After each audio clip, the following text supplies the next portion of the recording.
You're listening to Lace Up with your host, VJ Johnson II. Grab your tennis shoes, get your cleats, because it's time to lace up. What's going on, everybody? Welcome to Lace Up. I'm your host, VJ Johnson II, ready to give you the latest, hottest news and updates in the world of sports. I appreciate everybody jumping in and joining the podcast and giving me a little bit of your time to talk some good, healthy sports talk as always. Listen, y'all, I know it's been a while since we have last spoke. It's been a really, really busy time for me. I know I always say that when I go away, but it really and truly has been a crazy busy time in my life. And I know that you guys have had a lot going on too. Not to make any excuses, but it's just been wild and crazy. Look, got engaged, so just prepping and planning for those of you who don't know, did get engaged in March, so just been running around planning for wedding and stuff like that. Also, with work, a lot of additional responsibilities have been added on my plate, so just been really busy, but it's a good busy, so nothing in the negative at all. Man, a lot has happened since we were last together, but I hope everybody's been doing well. I hope everybody's safe right now as well, just because weather has just been acting crazy this week. I know down in Atlanta, it's supposed to be storming. It's actually getting ready to storm as we're speaking. Literally through the rest of this entire week, even heading into next week. Which right now is saying all the way up until Saturday. So hopefully that clears up because, not trying to be stuck in the house all week next week. Well, really the weekend. So, but we got some good stuff to talk about today. Excited about it. But first and foremost, let's catch up a little bit, man. I know, some things have happened. Look, the new movie Michael came out. So if you guys can see on my screen, I'm rocking my Michael shirt right here. So, for those of you who have not seen the movie, make sure you go see it. One of the best biopics that I have ever seen. Shout out to Jafar. Michael's nephew played the role extremely well.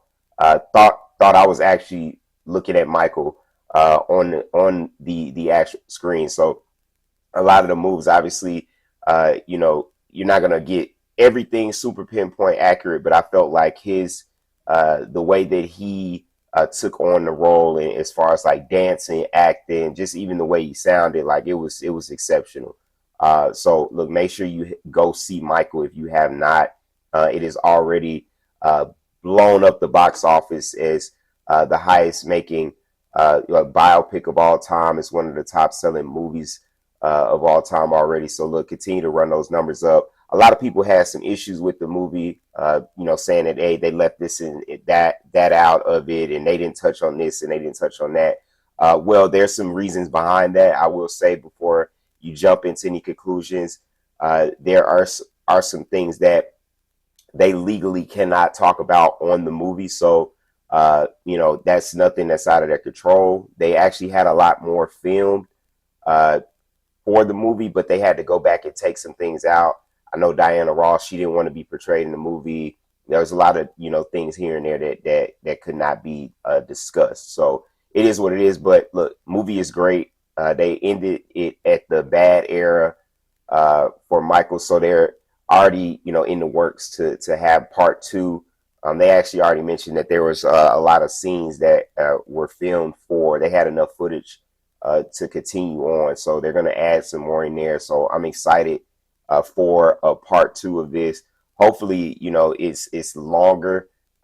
We get even more. So they did say that there's going to be a lot more of the songs touched on too, because I know that there were some songs that we all wish we would have heard in the movie, but they did a great job. I mean, that's I was really, really happy. I actually saw it twice, so make sure y'all go see it.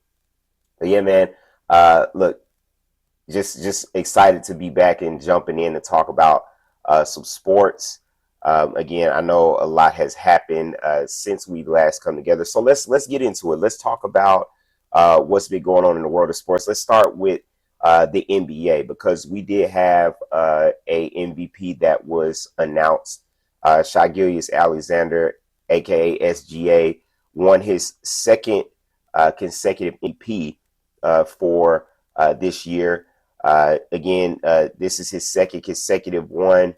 OKC obviously currently in the Western Conference Finals. We see what SGA means to that team. We saw what he meant to them last year.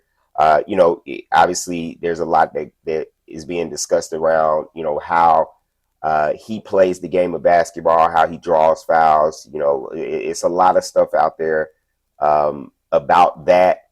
But nevertheless, again, he did lead the team, the Thunder, to a 64 win season and the number one seed as well. He outlasted Jokic as well as Victor Wembanyama, aka Wemby, to win the MVP. A lot of people could argue to say Wemby should have gotten the MVP. Look, I wouldn't have been upset if he would have got the MVP, but ultimately it was given to SGA. Really, just to highlight some of his MVP season highlights. So he did become the 14th player in NBA history and the 5th guard to win back-to-back MVP awards. And he also is the first MVP to average at least 30 points and 5 assists while shooting 55% from the field. And ahead of receiving this award, he did gift his teammates like custom suits, watches to share in the spotlight with him. So that's pretty cool of him to do that for his teammates. But yeah, SGA, shout out to him, despite what people may think about him or feel about his game. He did win the MVP, so hey, it is what it is. we continue to move forward. And that picture of Wemby on game one in OKC when they awarded, they were celebrating the award for SGA for MVP. You could just see in his eyes, obviously, like that bothers him that he was not named the MVP, which is a good thing. That's a good thing, especially for a young player like that. You fall short in certain moments, but you utilize that as motivation heading into the game and really your career as you continue to mature, as you continue to evolve and add more into your game.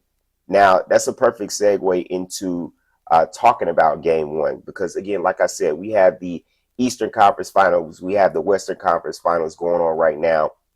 So let's dive into that. Let's talk about the Western Conference Finals first. I want to take a step back because I know the series is there on game 3. The series is tied 1-1 right now as it stands. Now let's talk about game 1, because I did mention that we saw Wemby was bothered and he was, visibly, I want to say upset, but just kind of taking in the moment that he was not the MVP. Now, what did he do following that? He comes out, he leads the Spurs 41 points, 24 rebounds, and a double overtime victory, 122-115. That's how you respond. That's what I mean by you take that stuff in, you use that as motivation. Wemby was unstoppable in that game 1. I mean, I watched it. I know a lot of you all were tuned in. They didn't start it on time. Obviously, they don't really show us a lot of love on the East Coast when it comes to these West Coast games. And it is pretty frustrating. They say it's going to start at 8:30. It doesn't start till almost 9. So that, that's neither here nor there. But that's how you respond if you're Wemby. That's how you come out. You make a statement. You show the world why you feel that you're the MVP, or that you're the MVP. But no, that was an outstanding performance by him. The second leading scorer on the team was Harper. He had 24 points. But no, that was an amazing performance by Wemby. As far as OKC goes in game 1, SGA did have 24 points and 12 assists, followed by Jamal Williams. He had 26 points. So, but that was not enough. Again, it did go to double overtime. So that was a fantastic game, a thriller. and really just set the tone for the series. So then we fast forward to game two, where OKC comes in response, and this is a similar type of score for game one. OKC won this one 122 to 113. Now SGA in this one, he had 30 points in this game, so 6 more points than he did in the first game, but he went 30 points in this one. So a second leading scorer on the team came from Alex Caruso with 17 points off the bench, which is huge. And I say that because really, if you take a step back and you look at game one, they didn't really get a lot of production off.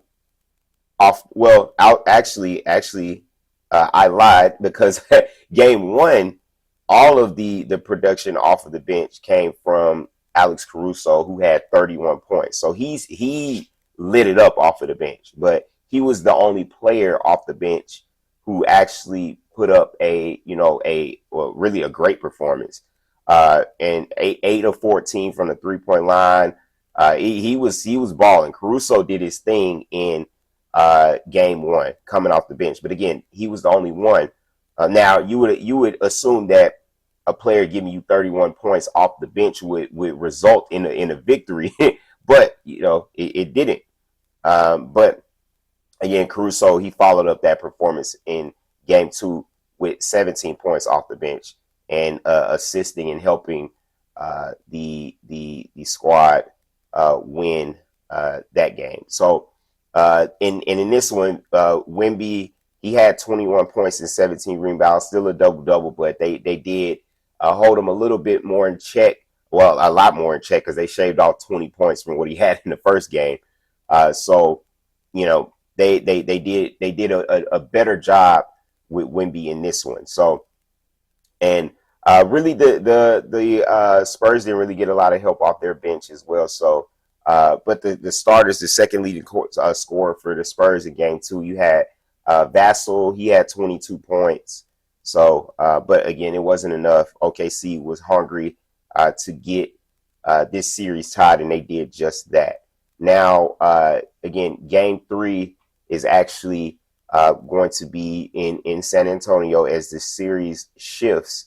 But just early thoughts on this series, man. I think that this series has the potential, definitely the potential to go 7 games, especially how we saw the first 2 games. I think that, the Spurs, this is a new look Spurs team. This isn't like the old traditional fundamental basketball Spurs when we had, Greg Popovich coaching, and you had Tim Duncan and Ginobili and Tony Parker, and those guys, obviously a lot more fundamental. This is a young, speedier, flashier type of team in the San Antonio Spurs, which is exciting to see.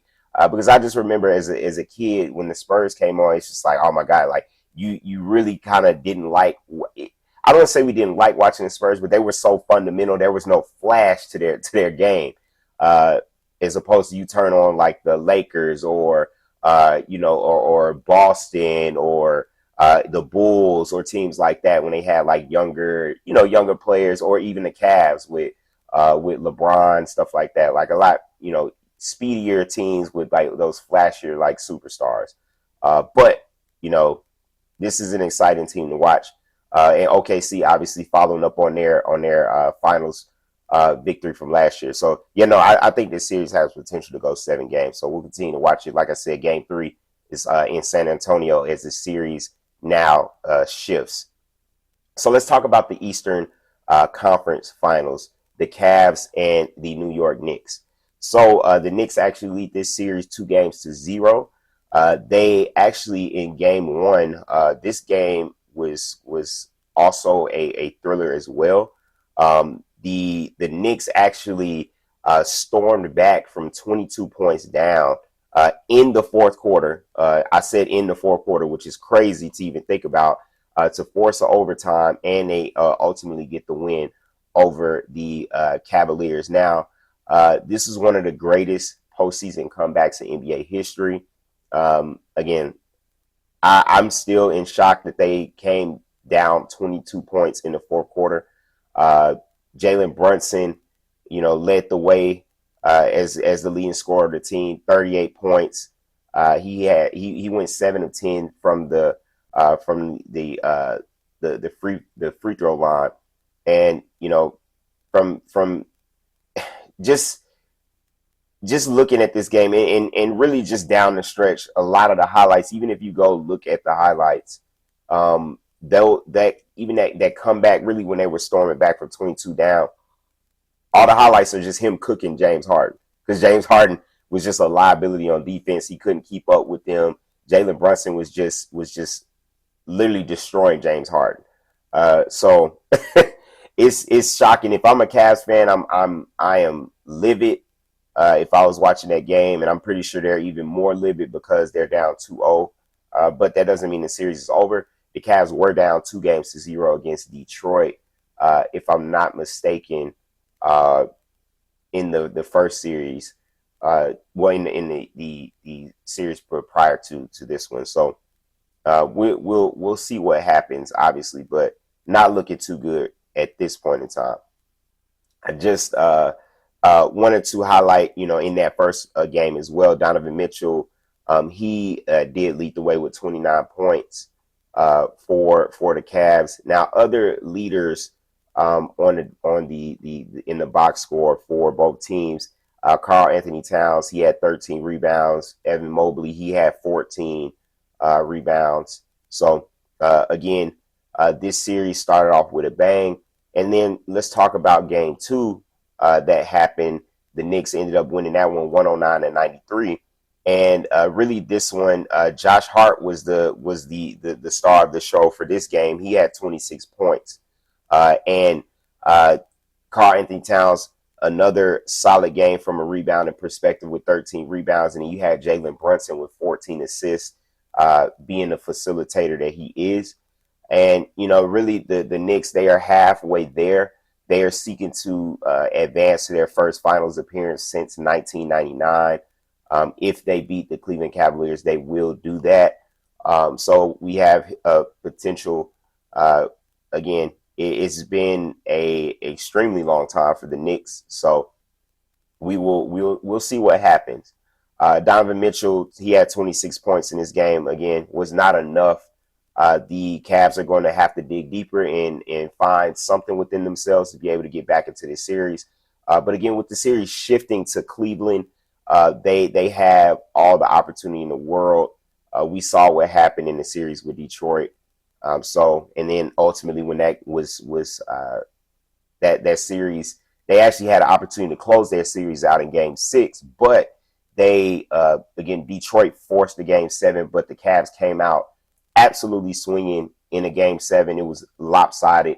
I don't even think Detroit led at any point in the game. Maybe they led for maybe once or twice, like small leads, but the Cavs came out swinging and they just didn't look back. So again, no series is over until you get to 4. So we will see. But early thoughts on this series, man. I don't know what the Cavs are going to do, but the Knicks are just coming in really hot. I don't know what answer they're going to have for Jalen Brunson. I don't know if James Harden is going to be able to muster up enough energy to be able to contribute on the defensive end for them to be able to advance in this series. That's just me personally. I think the series is over? Absolutely not. But we need to see something from James Harden, but I'm not expecting a lot based off of the history of how he has performed in the playoffs, how he's performed, throughout his career when it comes to the postseason. It's just not a lot of expectation there. And then now at this stage in his career, he's looking to be more of a, again, he's looking to pass. He takes his shots when they're there, and he, obviously lets the game come to him, which that's more of the maturity in the game at this point in his career. But I don't really know what to expect, but I'm not going to have high expectations. So we will see. But with that, before we move on, you are listening to the No Sports Talk Show right here on Apple Podcasts, Spotify, iHeartRadio, Audio Boom, and also on YouTube. Make sure you click that link. If you're watching via YouTube, click that link and subscribe to the channel so that you can be alerted whenever I go live, whenever there's a new episode posted. And also make sure you drop your comments in the comment section below. Please, any feedback, anything you guys want me to discuss on an upcoming episode, or even just commenting on today's content, feel free to drop that in the comment section. More than happy to engage with you all. And I appreciate you all rocking with me and being supportive and patient with me, even in my longer breaks or my absence.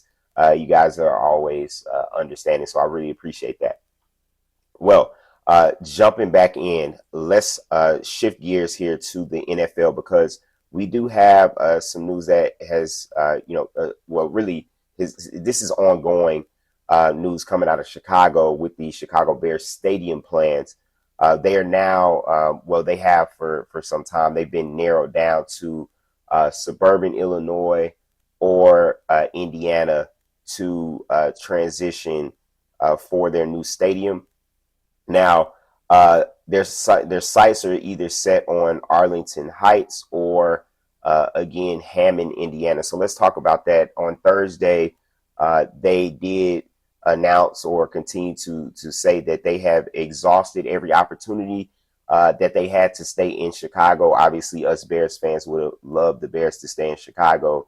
For whatever reason, they were not able to make that happen with the city. There's a lot of different like legislation and different things and language that is involved in that. And I know that there was some back and forth with the governor of Illinois about some taxpayers, the dollars and the money that they need from the state to be able to, fund, assist in funding a new stadium project like this. So it's just been a lot of ongoing back and forth. It's really and truly exhausting for us fans. We've reached that point at this point in the year where it's like we don't care at this point. Look, I personally would love for them to stay in Illinois. I know they're not going to be in Chicago, but Arlington Heights is about 45 minutes to an hour outside of Chicago. Indiana, or Hammond, Indiana, is just over the Chicago state line, so you can still see the city. But we would any Bears fan would want them to stay in Illinois. But at this point in time, look, whoever is going to get it done, please get it done. I'll continue to give you guys some more context around this stuff as well. Again, they said that there's just not a viable site in the city. And as far as the sites that are under consideration, like I say, Arlington Heights, they already have their own land over at Arlington Heights already, which they purchased. So it only makes sense that they would utilize that space for the stadium. If they did decide to go to Hammond, Indiana, I guess they would use that facility or that area for maybe for training camp and stuff like that. But we will see. Again, the progress that's being made. There's been a lot of conversations. There's been some votes that have happened. The team president, Kevin Warren, he said last month, really in the annual league meeting that was in Arizona, that the Bears were hoping to choose a new site for a stadium late this spring or early in the summer. New updates have said that they're going to be making a decision in June or July, so in the summer. So it's not going to be in the spring. It's going to push it to the summer. Now, the Bears, they played at Soldier Field for really more than half of a century. Now, the Indiana lawmakers, who are really, really, really trying to lure the Bears to Indiana, they have planned to finance and build a dome stadium in Hammond. Again, this is about 25 miles away from the current home stadium on Lake Michigan, on Lake Michigan, the shore. Now, the Illinois General Assembly, he did respond with the legislation that would give the tax breaks to the mega projects for at least $100 million. Now, this is a plan that would encompass the Bears' proposal to build a complex on a 326-acre tract of land that they own in Arlington Heights. Again, Remember, I told you they already own this land in Arlington Heights, so it only makes sense that they would uh, utilize the land that you've already purchased. What, 2 years ago? So 2 or 3 years. I want to say it was about 2 years ago when they purchased this land. So again, the president, he's saying that both of the sites are excellent sites. I think Arlington Heights is a better site. Again, the Bears, they are going to be making this decision soon. So we're just going to be glad that it'll be, like I said, us Bears fans will be glad when it's finally over. The Bears, they're a charter NFL franchise. Again, they played in Illinois since they were founded in 1920. They first started off as the Decatur Staleys. When they moved to Chicago in 1921, they had never owned their own stadium. They've never owned the stadium. Whether when they played at Wrigley Field from 1921 to 1970 or Soldier Field since. Again, the Bears have never owned their stadium. So this is huge when we're talking about having ownership of their next stadium. So we will continue to monitor this and we'll continue to watch it closely. And yeah, hopefully in the next couple weeks we will have a decision. But fingers crossed, I'm hoping that it is in Illinois. Now, shifting gears here, let's keep it in the NFL. We did have some news coming out of Pittsburgh with Aaron Rodgers. So Aaron Rodgers has stated that he plans to retire after this season. On Wednesday, he was speaking at a press conference. I think this is after one of the practices. He said, again, this season is going to be the last season for him. Again, he has had a Hall of Fame worthy career. Even though he's tormented my Bears for over what 50 or 60% of his time in NFL, because he obviously when he went over to other organizations, but he's tormented the Bears for so long. But he did say yes, this is it when he was asked. Again, he's a four-time NFL MVP. He did recently sign a one-year contract for $25 million with the Steelers. I actually was surprised because I thought that this would have they wouldn't have signed him back. But really, the reason why is with the hiring of Mike McCarthy in Pittsburgh is what sparked this, obviously, because we know he spent 13 seasons in Green Bay with the Packers. So. And a lot of time with Aaron Rodgers as well. So there was already a relationship there, so it makes sense. Aaron Rodgers, he's entering in his 22nd NFL season, and he's ranked in the top 7 in most of the major quarterback or QB categories. Only Peyton Manning, who has had 5 more. Only Peyton Manning has won more NFL MVP awards than Rodgers. So he has 5, and Rodgers has 4. So let's just look at some of the statistics for his Hall of Fame career at this point. So passing yards, he actually ranks 5th with 66,274 passing yards. Obviously, he's going to add some more onto that. Passing touchdowns, 527. He ranks 4th.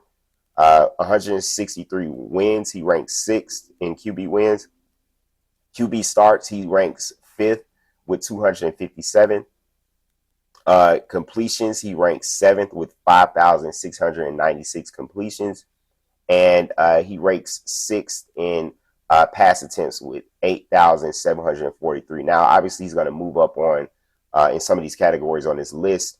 Well, really depending on obviously how long he's out there. But he actually even mentioned, look, he thought his career was over after Mike Tomlin was stepped down.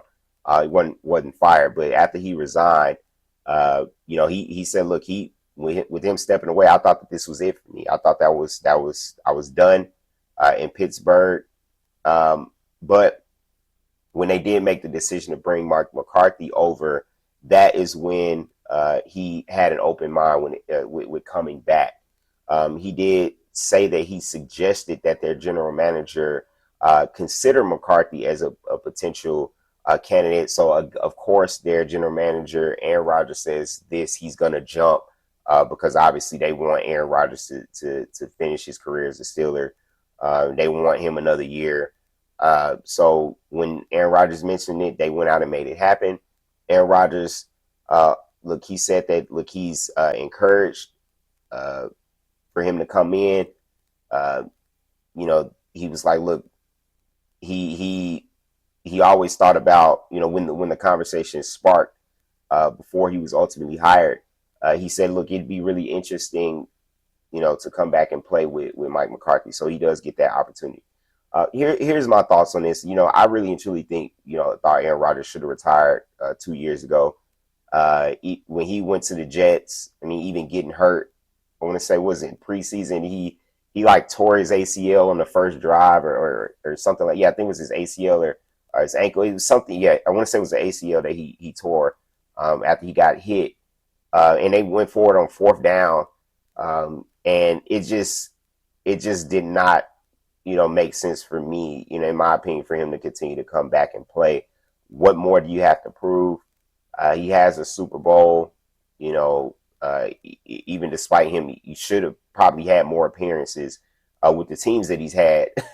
But I just don't think there's anything left to prove. I think that the Steelers are making a huge mistake by continuing to invest their time in Aaron Rodgers.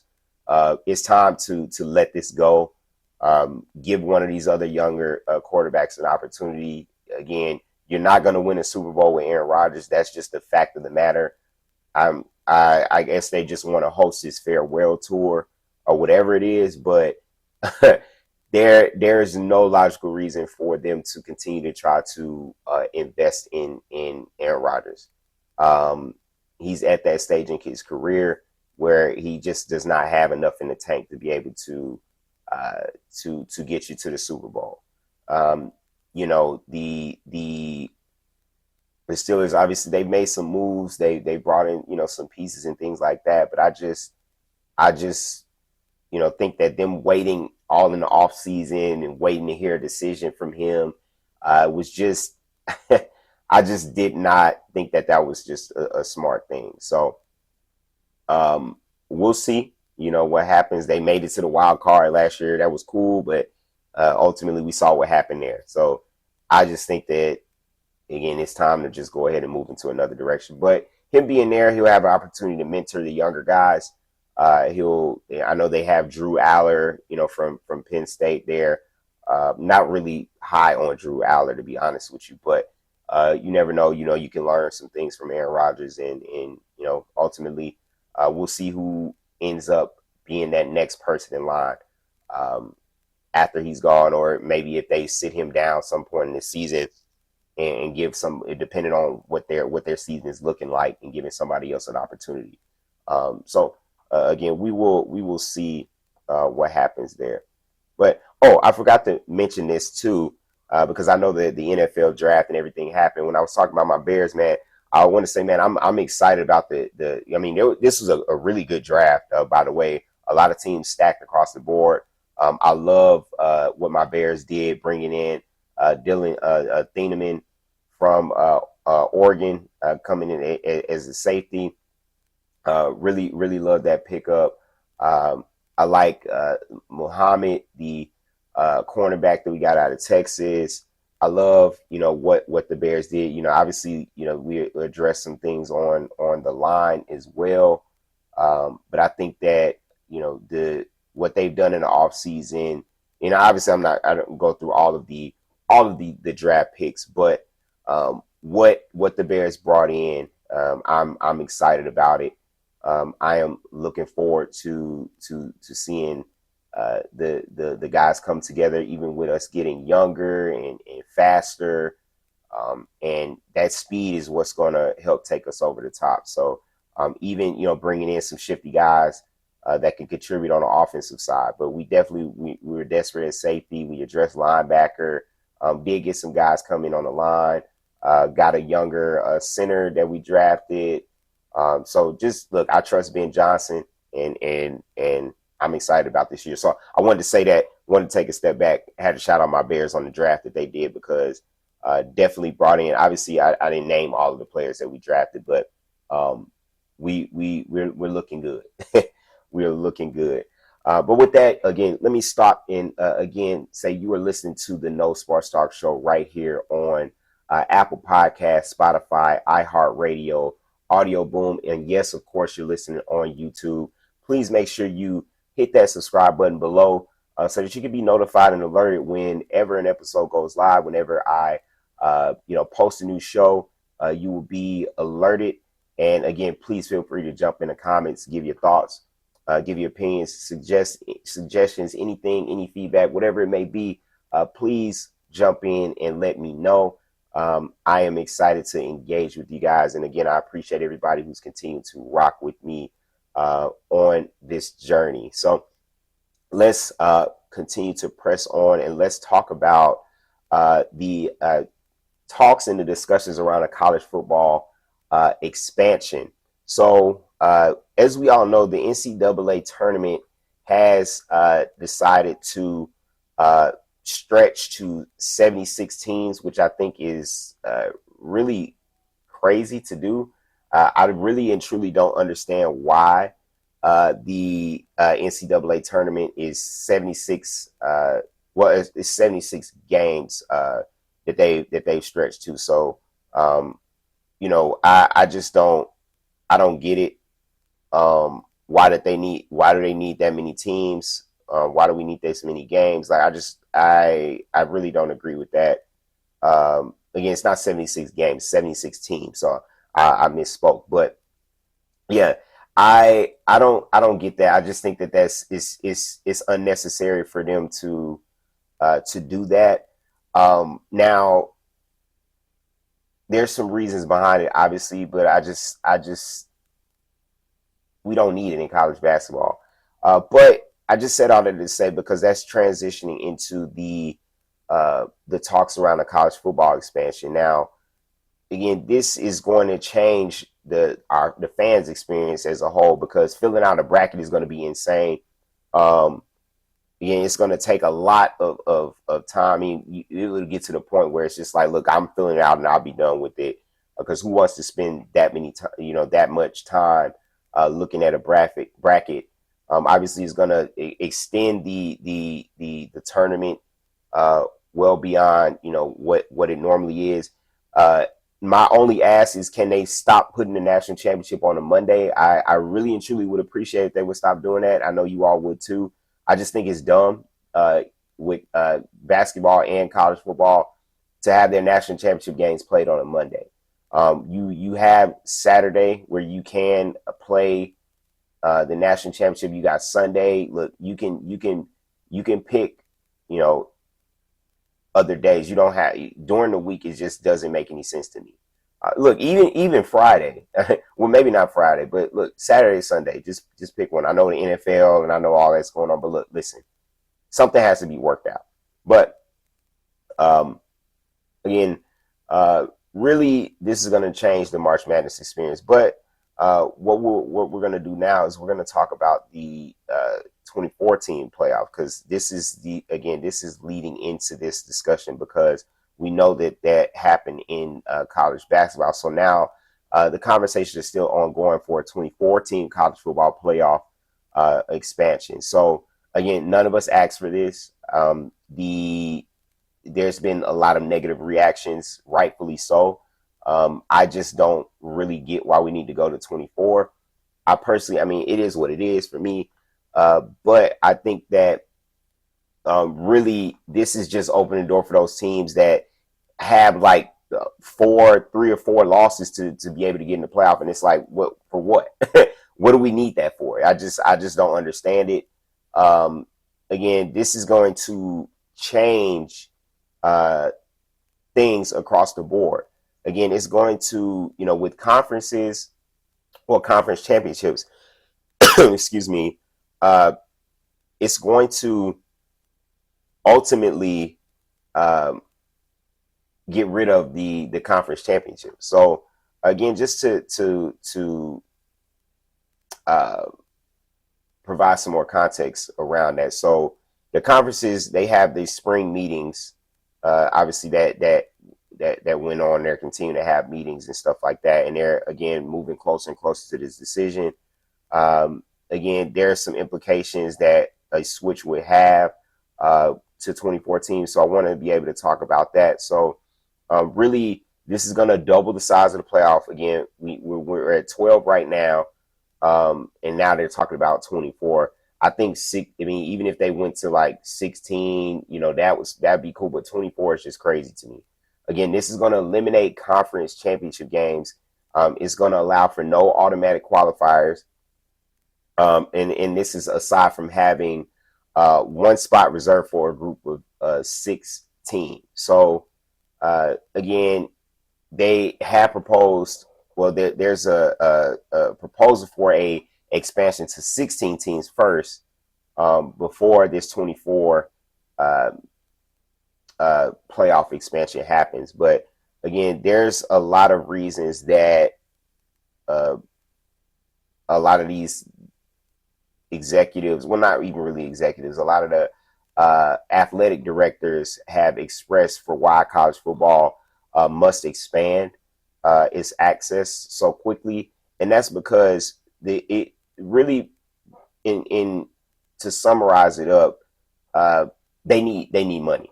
So the college sports industry is hurting for money right now.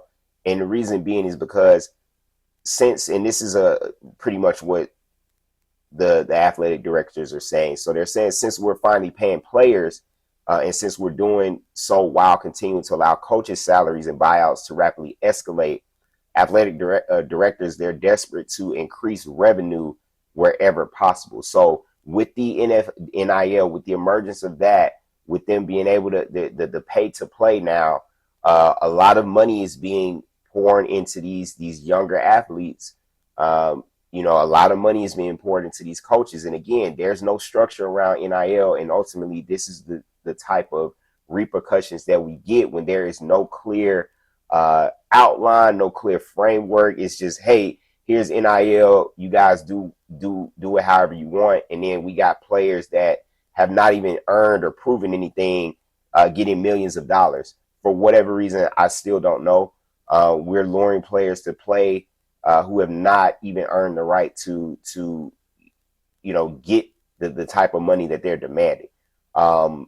Am I against players getting paid? Absolutely not. But what I am against is players feeling like they're entitled to millions and millions of dollars when you just have not even putting in the work, the necessary work that it takes to even stand on something like that and say that look, here's my track record and what I've done. You got guys coming out of high school demanding, crazy money. You go 1 year in college and now you're demanding this crazy money like that. And they're going to schools where they obviously wouldn't normally have gone to with the NIL and the play, which is fine. But again, there's no structure to it. We have to get something in place. Ultimately, we're going to run into situations like this where they're like, well, look, if we're paying all this money to players, if we're paying all these money to coaches, let's going to just continue to expand it. And then we're going to look up one day and it's going to be 50 to 60 plus teams in the college football playoff. And nobody wants to see that. That's just excessive. It's unnecessary. 24 is unnecessary as it is to even talk like that. So I think 16 at most, but going to 24 is just it's ridiculous. So it is, again, it's ultimately heading in that direction. So there's not much we can do if there's voting that's heading in that direction, obviously, but we will see. There's already been some changes within different conferences, and now college football as a whole, again, it's starting to go downhill. They don't get control of this, so we'll see what happens. We'll continue to monitor it. But that's all I have for y'all, man. I really appreciate you guys again rocking with me like y'all always do. Again, I know that I was away for a while, but I am back. I promise.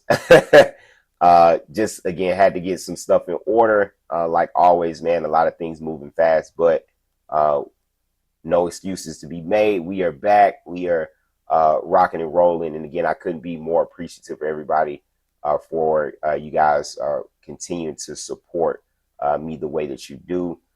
I will be back next week.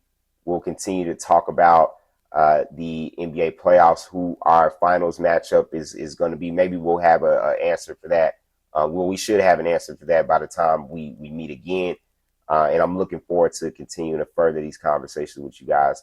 So again, be blessed, be safe. Again, it's weather's, especially if you're in Atlanta, weather's going to be crazy this weekend and heading into next week. So be safe. Y'all enjoy the weekend. Enjoy a long weekend. Happy Memorial Day to everybody. And look, we'll be back to do it all again. So peace, blessings, and I'm out.